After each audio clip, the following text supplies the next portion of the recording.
Hello, in this tutorial, I'm going to be showing you how you can manage your contact on Widgion. So you log into your account, then you navigate to your desired project, and you go to the audience section at the left bar.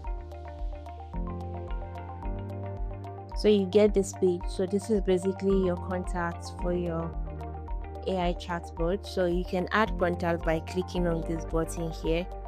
So you put the user ID, the username, the user email, and once you're done, you just click on add user. You can also edit your contacts by navigating towards the edit action. You click on the pen button, you update the user ID, the username, the user email, and once you're done, you just click on update user. Additionally, when you want to export your contacts, you can just click on this export button here, and then you can either export as a CSV or you export as a PDF. And you can filter your audience section by their country also. And if peradventure you do not want to have a contact anymore, you can always delete it from this part here. Thank you for watching. I'll see you in the next one.